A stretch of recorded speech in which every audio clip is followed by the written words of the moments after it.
2024년 10월 12일 토요일 아침입니다. 오늘은 레위기 7장 15절로 18절 말씀을 통해서 감사의 긴급성, 이런 제목으로 말씀 묵상의 은혜를 나누겠습니다. 어제 멀리 양양에 있는 한 교회를 신방했습니다. 개척하고 17년, 이곳에서만 7년의 목회를 하며 그야말로 믿음 하나로 버티고 있는 교회입니다. 인터뷰를 진행하면서 목사님의 그간 사역의 자리들을 듣고 함께 웃으며 안타까움에 먹먹한 가슴을 쓸어내리기도 하고 다양한 여러 가지 소중한 이야기들을 나누었습니다. 이렇게 작은 교회 신방을 하면서 한 분 한 분 얼마나 소중하게 주님의 부르심의 자리들을 지켜내시고 또 달려가시는지 깨닫게 되게 되는 것 같습니다. 주님의 마음으로 뜨겁게 박수를 보내드리고 함께 식사를 나누고 바삐 태백으로 이동하였습니다. 여기까지 와서 바다를 구경도 못하고 가나 했더니 지나는 휴게소 이름이 바다가 보이는 휴게소가 있었습니다. 아내의 허리도 좋지 않아서 쉴 겸 그곳에서 20분 정도 쉬면서 아내와 함께 바다 구경을 하고 아쉬움을 달래며 태백으로 넘어왔습니다. 새벽 6시에 출발해서 하루를 달려오니 저녁 5시입니다. 신방할 교회 목사님과 사모님께서 숙소를 예비하시고 기다려 주십니다.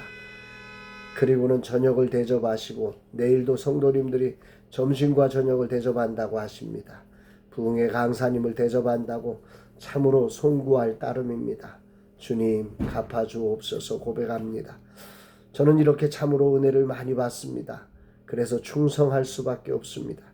주여, 주어진 신방과 부흥회를 나의 진심을 다해 주님을 전하는 시간으로 삼기를 원합니다. 이날 주님 어떤 말씀으로 인도하실까? 본문에는 화목제 희생의 고기를 처리하는 방식에 대해 기본적으로는 그날에 먹을 것을 말씀하고 계십니다. 15절, 감사함으로 드리는 화목제 희생의 고기는 드리는 그날에 먹을 것이요 조금이라도 이튿날 아침까지 두지 말 것이니라. 감사로 드리는 화목제 희생의 고기의 상태가 기준이 아니라 감사로 드리는 마음이 기준이 되어서 이 먹을 날짜가 오늘만 먹어야 되느냐 다음 날까지 먹어야 되느냐를 결정함에 주목하게 됩니다. 분명 같은 고기임에도 감사로 드리는 고기와 서원이나 자원하여 드리는 고기의 처리 방식이 다릅니다. 감사는 그달 당일날 먹는데 16절에 보니까 그러나 그 희생의 예물이 서원이나 자원의 예물이면 그 희생을 드린 날에 먹을 것이요 그 남은 것은 이튿날에도 먹되, 감사로 드리는 고기는 그날에 먹었지만 서원이나 자원하는 고기는 그 다음 날까지 먹을 수 있었다, 이렇게 말씀합니다. 도대체 왜 그랬을까? 하나님의 마음은 어떤 마음이셨을까? 감사와 서원과 자원하는 예물의 차이는 뭘까? 이런 생각을 하게 됩니다. 근본 신방과 부흥회의 출발에 주님은 은혜에 감사라는 마음을 주셨으니 내게는 감사로 드리는 고기가 바로 저의 심정이라 생각됩니다. 이것을 그날에 먹을 것을 말씀하셨는데 오늘 저에게 어떻게 하라고 하는 것인가 묵상하게 됩니다. 고기의 상태가 아닌 마음이 중요하다. 감사를 그날에 다 처리하라는 거지요. 서원과 자원하는 예물은 앞으로 진행해야 할 것이기에 내일까지 가능하지만 감사는 지난 은혜를 고백하는 것이기에 오늘에 다 처리하도록 하라는 시급함을 담고 있음을 느끼게 됩니다. 하나님의 은혜를 즉각적으로 고백하고 나누는 삶을 주님은 말씀하고 계시는 거지요. 이곳에 오기 전 한 목사님을 통해 보약을 공급받았습니다.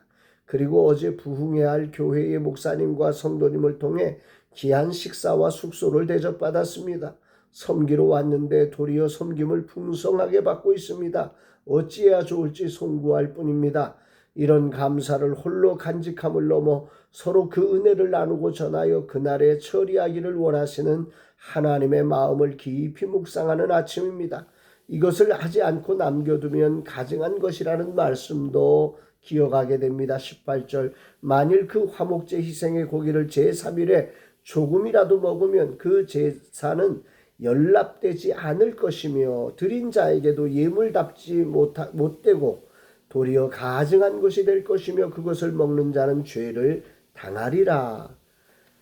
3일째 먹으면 그거는 가증한 것이고 죄를 당하는 일이다. 이렇게 말씀하지요. 신방하고 조용히 쉬면서 설교 준비를 하고 싶고 체력도 보충하고 싶지만 이 하루 감사를 충분히 나누며 오늘의 감사를 오늘에 처리해야 하는 것임을 배우게 됩니다. 시간 조절 잘해서 주님의 은혜가 배가 되고 교회의 성도들이 주님의 은혜로 충만하게 되는 그런 은혜의 부흥성회가 되기를 기도합니다. 분명한 사실은 주님이 화목제물이 되셔서 완벽하게 화목을 이루어 주셨습니다. 오늘 저는 그 완벽한 화목제물이 되시고 우리의 피와 살이 되셔서 우리로 그 생명을 누리게 하신 주님의 은혜를 믿음으로 받아 순종하고 나아가렵니다. 나의 행위가 아닌 주님이 이루신 완벽한 화목의 은혜를 신뢰함으로 주님이 주신 마음에 순종되어 충성하는 것입니다. 오늘 이 아침 겸손히 주님의 살과 피를 믿음으로 먹으며 나도 그렇게 감사의 은혜를 온 교회와 나누어 그 생명의 역사가 이루는 통로로 쓰임받기를 다짐합니다. 그리하여 오직 하나님께만 영광이 되는 신방과 부흥회가 되기를 간절히 기도합니다. 주님, 이 하루 주님의 은혜를 다 나누겠습니다. 소중한 감사를 기쁨으로 나눌 수 있는 자 되게 하옵소서. 섬김의 통로로 헌신하는 귀한 권사님들을 진심으로 축복할 수 있게 하옵소서.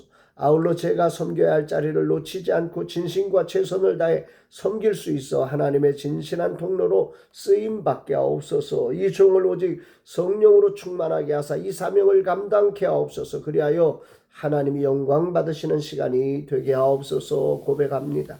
사랑하는 여러분들은 어떠십니까? 여러분들에게 주어진 하나님의 은혜가 어떻게 감사로 오늘이라는 삶의 자리의 만남과 환경에서 어떻게 처리되고 있습니까?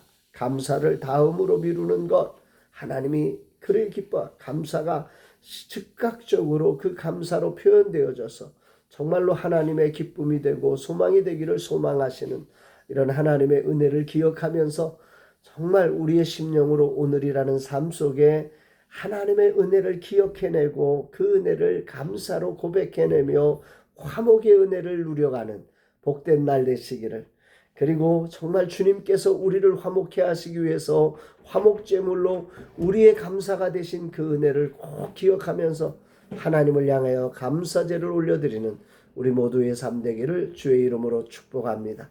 사랑합니다, 여러분.